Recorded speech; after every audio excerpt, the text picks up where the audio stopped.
నమస్తే. తెలంగాణ రాష్ట్రంలో కొత్త ప్రభుత్వం కొలువుదీరింది. రేపటి నుంచి అసెంబ్లీ సమావేశాలు కూడా జరగనున్నాయి. కొద్దిసేపటి క్రితమే స్పీకర్కు సంబంధించినటువంటి ఆ ప్రక్రియ కూడా పూర్తయినారు. మనతో పాటుగా మంత్రి శ్రీధర్ బాబు గారు ఉన్నారు. సార్, ముఖ్యంగా రేపటి దానికి సంబంధించి చూసుకుంటే గవర్నర్ ప్రసంగంలో మొత్తం కూడా అప్పుల గురించే మాట్లాడతారని గత ప్రభుత్వంలో మంత్రిగా ఉన్నటువంటి కేటీఆర్ కొద్దిసేపటి క్రితం మీడియా చిట్ చాట్లో చెప్పినటువంటి మాటలు ఎట్లా చూస్తారు? అసలు గవర్నర్ గారి స్పీచ్ ఏది ఉంటుందో, ఏ అంశం ఏ విధంగా ఉంటుందో, ప్రభుత్వానికి గవర్నర్ గారి ఆఫీస్కు సంబంధించిన అంశం విషయంలో ఇప్పుడు నేను మాట్లాడటం సరికాదు. ఎందుకంటే అసలు ఏముంటుందో తెలియదు, ఏమి గవర్నర్ గారు మాట్లాడటం జరుగుతుందో తెలియదు. అన్నీ వారు కూడా ఊహాగానాలతో వారు చెప్పడం జరిగిందని నేను భావిస్తాను. ముఖ్యంగా ఇప్పుడు రైతు బంధు విషయంలో 15,000 రూపాయలు ఇస్తామన్నారు, కానీ గత మోడల్లోనే ఇప్పుడు మళ్ళీ ఇస్తున్నారు. ఈ ప్రభుత్వం ఏంది అనేది ఇప్పుడే తెలిసిపోయిందని చెప్తున్నారు. అలాగే ఫ్రీ బస్సు విషయంలో కూడా సూపర్ లగ్జరీ అన్నిట్లలో తిరగచ్చని అన్నారు. కేవలం ఎక్స్ప్రెస్ ఆర్డినరీ వారికే దాన్ని కుదించినటువంటి పరిస్థితి ఉంది. ప్రభుత్వం చెప్పినటువంటి వచ్చే ముందు చెప్పినటువంటి మాటలకి ఇప్పుడు చేస్తున్నటువంటి పనులకు పొంతం లేదని బీఆర్ఎస్ పార్టీ నాయకులు చెప్తున్నటువంటి మాట. ఆ రోజు ఏం చెప్పాం మేము? మా 6 గ్యారెంటీలు తప్పకుండా అమలు చేస్తామని చెప్పాం. ఆర్టీసీ బస్సులో ప్రయాణం మహిళా సోదరిమణులకు ఫ్రీ అని చెప్పినాం.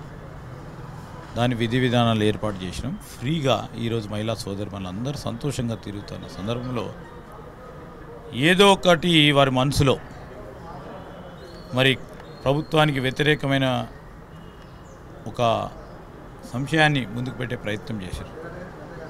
రెండవది, ఈరోజు టీఆర్ఎస్ పార్టీకి సంబంధించిన వారు ఎందుకు భయాందోళనకు గురవుతున్నారు? ప్రభుత్వం ఇప్పుడే మొదలై ఏ పాలసీ విధానమైనా తీసుకునే క్రమంలో విధి విధానాలు నిర్ణయిస్తాం. ఆ రైతు భరోసాకు సంబంధించి విధి విధానాలను మేము నిర్ణయం చేస్తాం. ఇప్పటికే అధికారులు కసరత్తు చేస్తూ ఉన్నారు.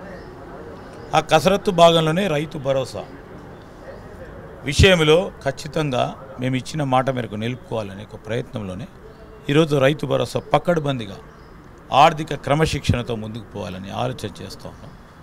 ఈరోజు వారు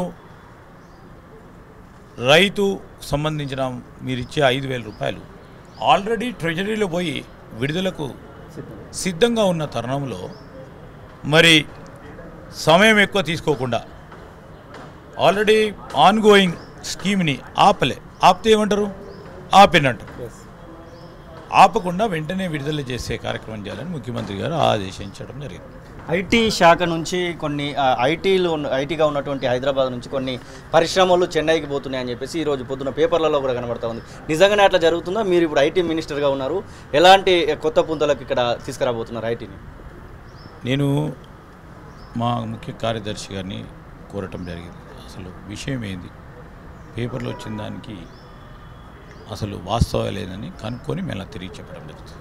ఇంకొకటి, మొత్తానికి రైతు బంధు అయితే ఇస్తున్నారు, కానీ ఇంకా 2 లక్షల రుణమాఫీ విషయంలో మాట్లాడారు. ఇంకా రుణమాఫీ ఎప్పుడు చేస్తారనేటువంటి ప్రశ్నలను అటు బీఆర్ఎస్ ప్రభుత్వం ఏదైతే ఉందో గతంలో పనిచేసినటువంటి వాళ్ళందరూ కూడా ఒకటే విషయం చెప్తున్నారు, 2 రోజులనే తెలిసిపోయింది అనేటువంటి మాట.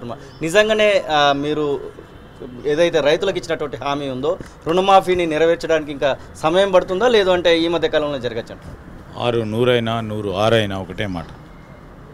ఈరోజు రైతులకు ఇచ్చే మాట ఏ మాట అయినా కానీ దానిపైన నిలబెట్టే కార్యక్రమం జరుగుతుంది. రైతులందరికీ కూడా మనవి చేస్తూ ఉన్నాం. ఈ రాష్ట్రానికి సంబంధించిన రైతు సోదరులకు సోదరిమణులందరికీ కాంగ్రెస్ పార్టీ మేనిఫెస్టోలో పెట్టిన ప్రతి ఒక్క అంశాన్ని తప్పకుండా అమలు చేస్తాం. ఈరోజు వచ్చి 9-10 రోజులు అయింది ప్రభుత్వం. వచ్చిన 10 రోజుల్లోనే అలావుద్దీన్ అద్భుత దీపంలాగా వ్యవహారం చేయాలని టీఆర్ఎస్ పార్టీ వాళ్ళు ఆలోచన చేయటం సరికాదు.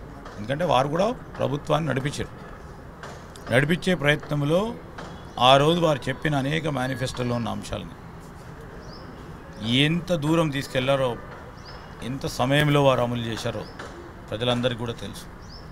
అయినా కానీ ఈరోజు ఖజానాలో రూపాయి లేకుండా వదిలిపెట్టిన ఈ ఖజానా మళ్ళా తిరిగి ఆర్థిక క్రమశిక్షణ తీసుకొచ్చి వనరులను సమకూర్చడంతో పాటు ఈ ఆర్థిక వనరులను కరెక్ట్గా రైట్ స్టైల్లో రైట్ కార్యక్రమం చేసి అందరికీ కూడా మేము ఇచ్చిన ప్రతి ఒక్క గ్యారంటీని అమలు చేసే కార్యక్రమం చేస్తాం.